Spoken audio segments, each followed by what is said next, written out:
मेहता ने जब की थी सीजीआई से और कहा था कि आज मुझे बोलने का वक्त दिया जाए। कल नजर आ रहा था वक्फ तीन बातें मोटा-मोटी बोर्ड सुप्रीम कोर्ट बिल ने पूछी पर थी कि भाई क्या हिंदू आपके ट्रस्ट में आप हिंदू बीजेपी मुसलमान को जगह दोगे? मोदी जी की जिस तरीके मजबूरी से आपने इसमें हिंदू और को जगह दी है। इसके अलावा कहते हैं कि कलेक्टर को अधिकार है कि वो वक्फ की प्रॉपर्टी मुसलमानों को से सीज कर दूरी। सके। और जो उन्होंने तीसरा दूसरी महत्वपूर्ण बात बोली थी कि वक्फ बाय यूजर को लेकर जो जिक्र कहा था, मुझे लग रहा है कि उसमें तुषार मेहता कोई बहुत संतुष्ट करने वाला जवाब सुप्रीम कोर्ट के सामने नहीं रख पाए। और सुप्रीम कोर्ट ने जो कल तय कर लिया था, मुझे लग रहा है उसी को उन्होंने आगे बढ़ा दिया। बड़ी खबर आपको बता दें, सुप्रीम कोर्ट ने अंतरिम आदेश पारित किया वक्फ कानून को लेकर और कहा है कि 7 दिनों में सरकार अपना जवाब दे। इस बीच वक्फ बोर्ड या वक्फ काउंसिल में कोई नई नहीं होंगी। और दूसरा सबसे बड़ा आदेश, वक्फ बाय यूजर की यथास्थिति बनी रहेगी। जो भी संपत्तियां आज के माध्यम से या नोटिफिकेशन के जरिए वक्फ की गई हैं, फैसले के लिए मैं कार्रवाई नहीं होगी, वो वक्त मानी जाएंगी। कलेक्टर की इसमें सुप्रीम कोर्ट के बदलाव नहीं करेंगे। जज को ये बात सुप्रीम कोर्ट ने कहा कि ये प्रणाम करता हूँ, सलाम करता हूँ इतना ही अंतर है सर जो आप कह रहे हैं। और यकीन करता हूँ और दिलाता भी हूँ अपनी संस्थाओं को कि इसमें कोई भेदभाव नहीं किया गया। जो पिटीशन मैंने वक्फ बोर्ड पर 2019 में गृह मंत्रालय, पीएम मोदी जी और गवर्नर सतपाल मलिक जी जे.एंड.के, जिसके 3 मैंने प्रस्ताव पारित किए थे। एक धारा 370-35A के बारे में, या फिर उन्हें निपटाया जाएगा। हम नाम का उल्लेख नहीं करेंगे।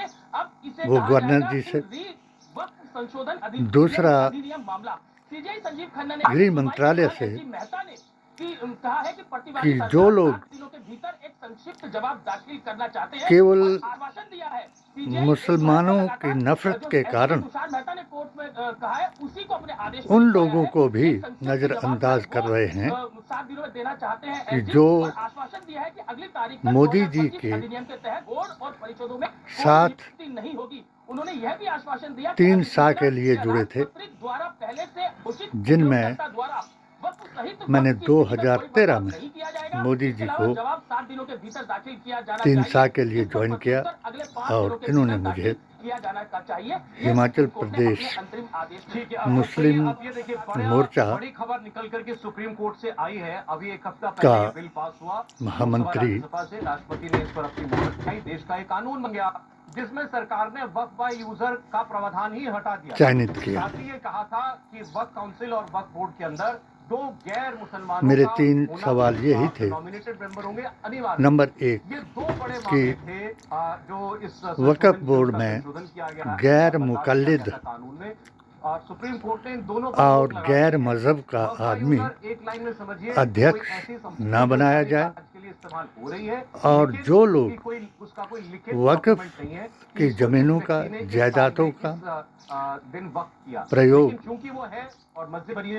मुस्लिम पर्सनल लॉ को अभिव्यक्ति की आज़ादी समझकर उसमें भ्रष्टाचार कर रहे हैं और एक तरफ से शरीयत की बात कर रहे हैं और दूसरी तरफ से जो वक्फ की हुई, दान की हुई राशि होती है वो हराम होती है, केवल उन लोगों पर वो हलाल होती है जो उसके मुस्तहक हैं, यानी विधवा औरतें, अपंग।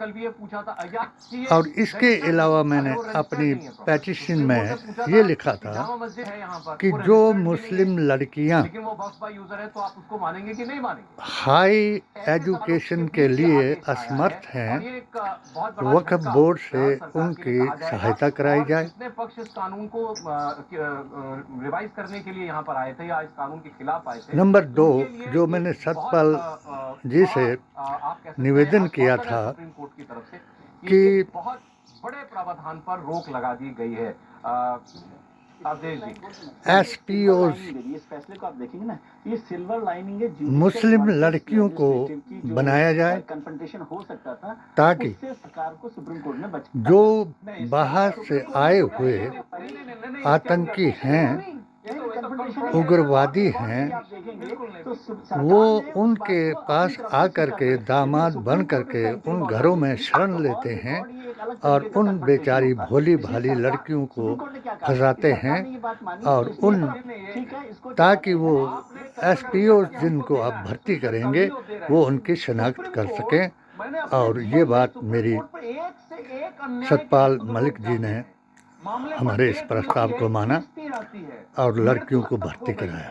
तो ये जो फैसला है, देखिए ये इसका तीसरी जो मोदी जी ने मेरे मन की बात का उत्तर नहीं दिया, इसलिए मैंने तीनों को माननी चाहिए, तीनों एक संतुलन है। कारण ये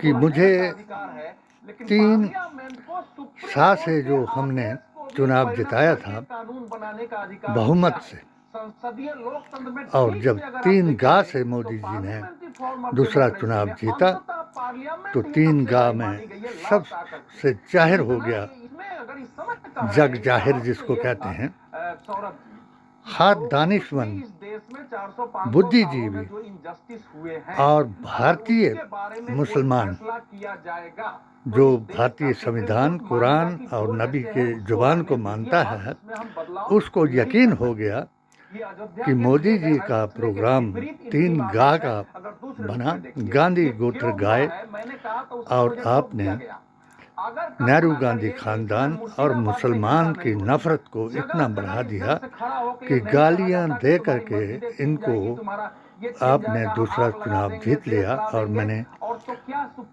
इस अपनी पेटिशन का मुझे ज्ञापन मिला। मैं अमित शाह जी का धन्यवादी हूँ, उन्होंने डायरेक्ट मुझे ज्ञापन दिया और उस ज्ञापन में उन लोगों को जिन्होंने मेरे साथ जात, जमात और धर्म के नाम पर अन्याय किया था, उनकी जांच करवाने का आदेश दिया। मगर इनका जो नफरत का पैगाम गांव तक भी पहुंच गया था और गांव में उन लोगों ने, छोटे से छोटे कर्मचारी ने,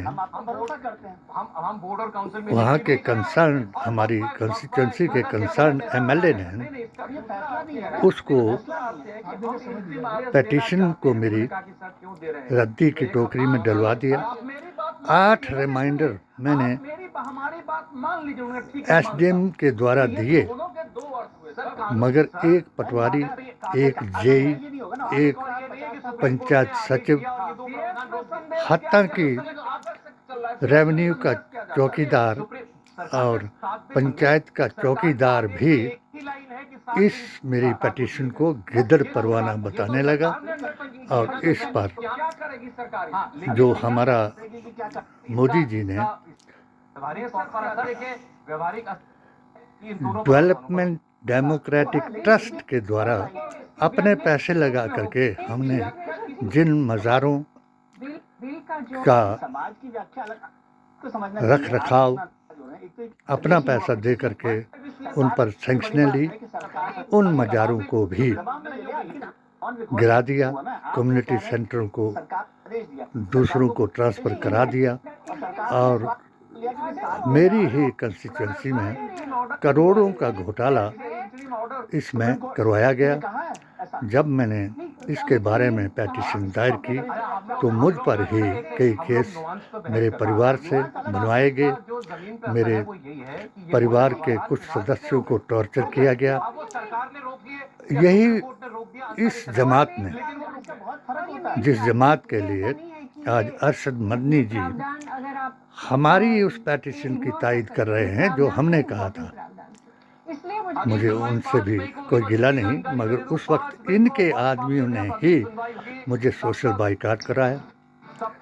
और उन भीतरघाती कांग्रेसियों ने, जब हम सुक्खू जी का चेहरा हमने पूरे शामिल होने कश्मीर में दिखाया, 5 मई को दोपहर उनसे 2 बजे वायदा तक कराया जाएगी। कि हम उस यहाँ पैटर्न मैं आपको बताता चलूं कि हिमाचल लक्ष्मी पैटर्न को बच्चे वहाँ से लागू इवेंट कराएंगे कर रही है, उनका और ऐलान 13 तक है। 13 नेहरू नए चीफ जस्टिस जी के ऐलान, सर अब मुझे ये कहना है सरदार पटेल जी के आह्वान सरकार ने कोई कंसल्टेशन- और हालांकि अकीदे जो पर SG शेर कश्मीर ने शेख ordinance अब्दुल्ला दिए, के कल भी बयान दिए और आज भी दिए, के उससे मुताबिक अंदाजा साफ लगा था कि हम confrontation है judicial all chief India justice Sunni और सूफी SG जमात के का बीच। अभियान चलाएंगे। बट ये बात भी है ताय है ये कि बहुत जो उन्होंने 2 तरह एक का हमारा अंतरिम आदेश अगले उचित तारीख यानी कदम कि था, 5 मई तक के लिए दिया है, जिसको उनका जो इन पहला जमातों ने अंतरिम आदेश ठुकरा दिया कि वक्फ और काउंसिल यहाँ या तक वक्फ बोर्ड में कि मेरी कोई भी किसी भी अपॉइंटमेंट खबर पर बैन उन्होंने लगा स्टे दिया। नहीं किया है, हत्ता जो कि सरकार के सॉलिसिटर जो जनरल है, फैसला उन्होंने बाबरी अपना मस्जिद स्टेटमेंट का दिया है हुआ कि अगली तारीख तो तक उसमें न भी काउंसिल में, न वक्फ बोर्ड में मेरी कोई अपॉइंटमेंट जो मैंने संशोधित कानून है उसके अनुसार किया जाएगा। वेदांती दूसरा जी बात, महाराज, जो माननीय अदालत ने कहा कि जो वक्फ इंद्रेश जी जो और रजिस्टर्ड मोहन हैं भागवत और जी को गेजेटेड हैं, उसको गवर्नमेंट इंटरव्यू नोटिफाई दिए नहीं करेगी और till the next day। Article तो बड़ी इम्पोर्टेंट बात है 25, कि जो रजिस्टर्ड 26 एंड गेजेटेड हैं, और वही सिर्फ डिनोटिफाई नहीं होंगे। सूरा निसा उसके की अलावा आयत 62 के मुताबिक हिसाब से सरकार करने को कि जिस स्वतंत्र धर्म है का और जो फैसला संशोधित करने लगो उस पर तो किसी भी उसकी तरह का धार्मिक अंतरिम किताब से आदेश होना नहीं है। चाहिए। अगली तारीख तक ये हमने जब भारत पेश सरकार किया को अपना जवाब तो और इकबाल अंसारी डॉक्यूमेंट्स को देने अपने वो देने अकीदे के बारे में और बताया, उसके बाद उनको उसको मनाया, उसने ज़मीन का स्थानांतरण किया और ये अदालत में वेदांती जी महाराज ने हमारे यही पेटिशन के जो बात थी उसको पेश किया और अदालत ने भौगोलिक स्थिति और धार्मिक और संवैधानिक फैसला दिया, मगर कुछ कट्टरपंथियों ने इसको हिंदुओं की जीत बताया और मुसलमानों की हार बताया। और यही मुसलमान जब मैंने राम मंदिर पक्ष के हक में बयान दिया तो यही मुसलमान मेरे खिलाफ हो गया, जिनमें ये वही लोग जो मेरे खिलाफ हुए, जिनके पास जिनको मैंने ये कहा था कि इनकी जांच होनी चाहिए, जो अभिव्यक्ति की आज़ादी समझ करके वक्फ बोर्ड में भ्रष्टाचार कर रहे हैं। और हिमाचल प्रदेश में जब मैंने ये बात जयराम ठाकुर जी को बताई, अमित शाह जी की ज्ञापन की चिट्ठी भी दिखाई, मगर उन्होंने एक ऐसे मुसलमान को जिसने तिलक लगाई वक्फ बोर्ड का अध्यक्ष बनाया और हमने उसके खिलाफ भी पेटिशन के बारे में कई बार बताया, मोदी जी को बताया, अमित शाह जी को बताया, मगर कोई भी जवाब नहीं आया। जिस वक्त ये कांग्रेस सत्ता में आई, सुखविंदर सिंह सुक्खू जी को हमने पूर्ण अपनी पेटिशन का ज्ञापन दिया और वक्फ बोर्ड के बारे में ये रिक्वेस्ट की कि उन लोगों को वक्फ बोर्ड का अध्यक्ष ना बनाया जाए जो इसको अभिव्यक्ति की आज़ादी समझ करके भ्रष्टाचार कराते हैं। और सरकार जो है वो इसके शिमला में मैं एक एग्जाम्पल दिया, जबकि हज़ारों लोगों ने, मुसलमानों ने मेरा साथ दिया, क्योंकि हमारे सबसे जो मुसलमानों की लड़ाई लड़ रहे थे वो हैं ऑल हिमाचल मुस्लिम वेलफेयर सोसाइटी के चेयरमैन थे दीदान जी, जिन्होंने मेरा नाम प्रस्तुत किया, मगर उसका उस वक्त तो बीजेपी ने अपना वो तिलकधारी बना दिया और सुक्खू जी आज तक किसी को बना न सके, क्योंकि जो सुक्खू जी के इर्द गिर्द फिर रहे हैं वही उन जमातों से ताल्लुक़ रखते हैं जिन्होंने मोदी जी का साथ दिया था और हमारी 3 कंस्टिट्यूंसियों में बीजेपी को जिताकर हमको शर्मसार किया था। जबकि आज भी वही लोग सुक्खू जी के इर्द गिर्द फिर रहे हैं और हम फिर ये आवेदन कर रहे हैं कि अगर सरकार को इख्तियार मिल भी जाए तो ऐसे लोगों को वक्फ बोर्ड का अध्यक्ष न बनाया जाए और मेरी पेटिशन की इंक्वायरी सीबीआई से कराई जाए, जितना भ्रष्टाचार हुआ है उसको सामने लाया जाए और जिन लोगों के जरिए से मेरे खिलाफ केस दर्ज कराए गए थे और मुझे नीचा दिखाने के लिए तरह तरह के मुझे प्रताड़ित किया गया, परिवार को टॉर्चर करके उनका दिमाग खराब किया गया, कुछ जमातों के जरिए से उनको फ़ोन हुए, कुछ पुलिस से जाली फ़ोन हुए। इसलिए मेरे पढ़े लिखे फैमिली, जिसमें 3 डिग्री होल्डर और 4 डिप्लोमा होल्डर थे, ग्रेजुएशनें थी, उनको भी मेरे खिलाफ करा दिया और मुझे ही झूठा करार देने के लिए पूरा इन्होंने जो गैंग है, 3 गैंगें यहाँ थी जिन्होंने मेरे खिलाफ काम किया। पहली गैंग थी अरशद मदनी की, जमीयतुल उलमाए हिंद के वो अमीर जो 40 दिन लगा करके मुल्ला बन करके यहाँ आए, वो फिरते रहे। दूसरी गैंग थी यजीदी, बातिल झूठे यजीदी, जो ओहदे की औरत और पैसे के लिए अपना ईमान बेच करके ओहदा उन्होंने हथियाए।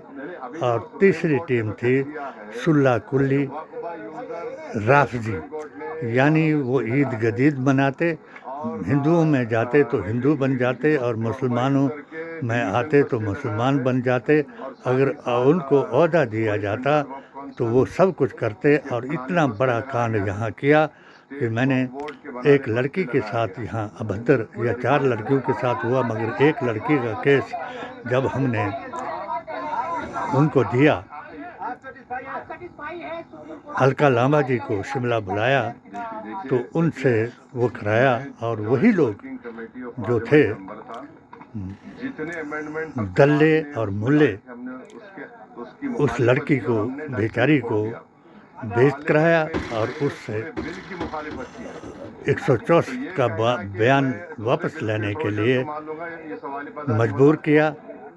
मैंने उस बच्ची को आश्वासन दिया कि मैं आपके साथ खड़ा हूँ, मगर उसने ये मुझे बताया कि चाचा मैं ऐसा कैसे कर सकती हूँ। जिन्होंने मुझे उकसाया था, जिन्होंने ये केस दायर करवाया था, वही मेरे अगेंस्ट हो गए। और उन मुल्लों की जो मेरे पास ऑडियो और वीडियो थी, मैंने उनसे पूछा कि क्यों आपने ऐसा किया, जबकि आपने बयान दिया और आपने उसको सोशल बाइकाट किया, उसके बाप को आपने कितना पैसा खा करके उसको उस बाइकाट के ऑर्डर को बदला दिया। आज भी मैं दम रखता हूँ, चाहे मेरा परिवार मेरे साथ नहीं है, मुझे 7 बार मारने का प्रयत्न किया, अब भी मुझे अफसोस एक है कि मेरे परिवार को टॉर्चर करके इन्होंने पागल कर दिया और वो सच्चाई को जान नहीं सकते। और आज मुझे मेरी सच्चाई ने, जब जिस वक्त दोनों पार्टियों ने, मैंने कांग्रेस का भरपूर समर्थन किया, पूरे राहुल जी की यात्रा में पूरा साथ दिया, मगर फिर भी उनको शर्म नहीं आई। जिनका कोई धर्म नहीं, उनको शर्म नहीं। अल हया मिनल ईमान, जिनकी गैरत उड़ जाती है, वो किसी चीज़ को नहीं जानते। वो पैसे, ओहदे और औरतों के लिए सब कुछ करते हैं। ऐसा ही वो जा कर के फिर हर सरकार को गुमराह करते हैं। मैं सरकार पर ना ब्लेम बीजेपी पर लगाऊंगा, ना मैंने मोदी जी पर लगाई थी। मैं मोदी जी महान अभी भी कहूँगा, मगर जो फैसला आज अदालत में दिया है वही हमारा 1995 का हमने जिक्र किया था अपनी पेटिशन में, जो शादरा शरीफ में हमने प्रस्ताव पास किया था, जो मेरा आंखों देखा हाल था, वही मोदी जी को बताया था। मगर मुझे अफसोस कि आज तक मेरी पिटीशन का जवाब नहीं दिया गया। मैं ये चाहूँगा अगर वक्फ बोर्ड का गठन होता है तो सिर्फ फेस टू फेस हमारे उन लोगों को बुलाया जाए जो अपनी कौम के लिए लड़ाई लड़ रहे हैं, जो अपनी जमात के लिए और अपने पेट के लिए या अपने जो नाजायज़ कब्जे किए हैं उनके लिए लड़ रहे हैं, उनको नज़रअंदाज किया जाए और उनके खिलाफ BCBI इंक्वायरी बिठाई जाए और गैर मुक़ल्लिद को और गैर मज़हब को वक्फ बोर्ड का चेयरमैन ना बनाया जाए। लेकिन सरकार ने कह दिया कि मैं इस पर ये 2 प्रोविजन फिलहाल मैं लागू नहीं करूंगा। ये प्रोविज़न आज जो अदालत ने दिया, न्यायालय ही अब मुसलमानों के लिए एक रास्ता रह गया है। तो उस वक्त तो कई जज भी ऐसे थे जिन्होंने हमारी को नज़रअंदाज किया। उम्मीद है अब भारतीय संविधान, कुरान और नबी के फरमान को मानने वाले आदमी अपने अकीदे को दुरुस्त करेंगे और अपने आप को चुस्त करेंगे, क्योंकि ये हिंदी है, हम ये मुल्क हमारा है, इसका संविधान ही हमको जान से प्यारा है। जय बापू, जय भीम, जय संविधान। पुराने समय से जो जमीनों पर एक गलत तरीके से कब्जा होने की जो प्रथा लगातार एक कानून के आड़ में लगातार चल रही थी, उस पर रोक लगाने के लिए और जमीनों का सही इस्तेमाल हो, उसका पूरा हिसाब किताब रखा जाए कि जमीनें किसकी है, क्या है। मेरी अपनी पेटिशन के मुताबिक जो बात बार बार मैं कोट कर रहा हूँ कि जिन लोगों ने ऐसा किया है उनके खिलाफ CBI की जांच बिठाई जाए, कुरान से उनके खिलाफ फैसला दिया जाए, फतवा दिया जाए। ऐसे तो रोज़ ये फतवा करते हैं, मगर उनके खिलाफ फतवा दिया जाए, कानूनी भी उनके खिलाफ केस बनाया जाए, मगर गैर मुक़ल्लिद को अध्यक्ष बना करके 2023 के जो सुप्रीम कोर्ट का आदेश था कि 1947 की पहले की प्रॉपर्टी जिनके कागजात नहीं हैं उनको उसको शत्रु की प्रॉपर्टी करके सरकार का माना जाए, तो यही कानून जो पास हुआ है हम इसकी मुखालफत करेंगे, भरपूर मुखालफत करेंगे।